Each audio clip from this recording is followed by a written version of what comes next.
Verjetno se je že vsakemu izmed nas kdaj zgodilo, da smo mogoče želeli nekaj objaviti na spletni strani ali pa na družabnih omrežjih in potem zadnji hip smo si mogoče premislili, ker bi mogoče to lahko polariziralo naše občinstvo ali pa bi mogoče dobili kakšen negativni feedback. In ko govorimo o poslu, se to velikokrat dogaja, da pišemo vsebine oziroma da delimo informacije, ki so zelo mlačne oziroma ki ne polarizirajo našega občinstva.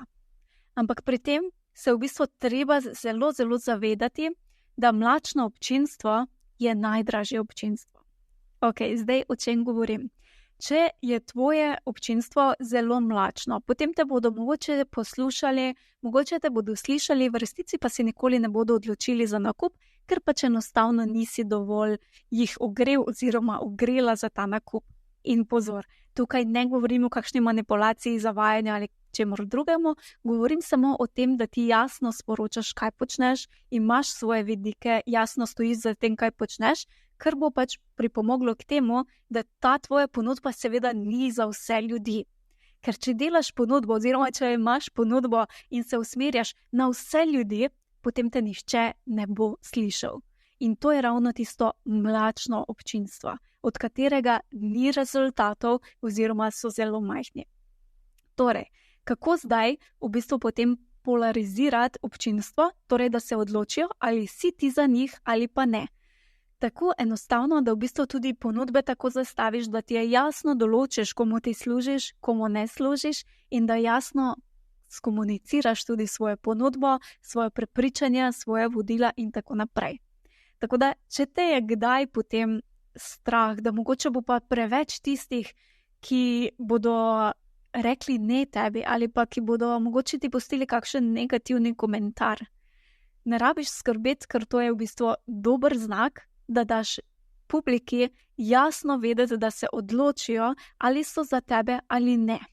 In če se ti mogoče, če imaš recimo tudi mailing listo in si ne želiš preveč recimo preobremeniti, preveč mailov poslati, ker te je strah, da se bodo potem odjavili z tvoje mailing liste, seveda ne govorim o tem, da jim pošiljaš spam,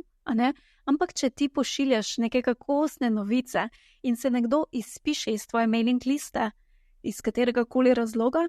potem je to ok, lahko to praznuješ, ker je jasno, da to je občinstvo oziroma da je to mogoče oseba, da si ji dala možnost, da se odločijo, ali si ti prava izbira za njih ali ne, in ne rabiš potem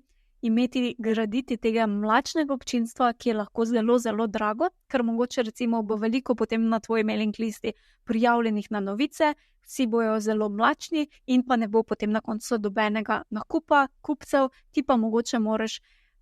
kupovati oziroma plačevati za sistem za tvojo mailing listo. Tako da,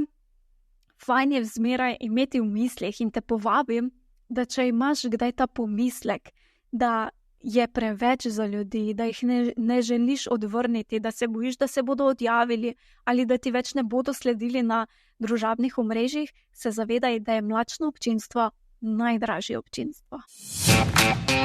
Hvala za tvoj čas in pozornost. Če ti je bila epizoda všeč, te vabim, da se naročiš na podcast na najljubši aplikaciji, kjer poslušaš podcaste in tako ne zamudiš naslednje epizode. Vesela bom tudi povratne informacije, kako ti je bila epizoda všeč in česa si želiš več. Hvala ti in naredi si čudovit dan.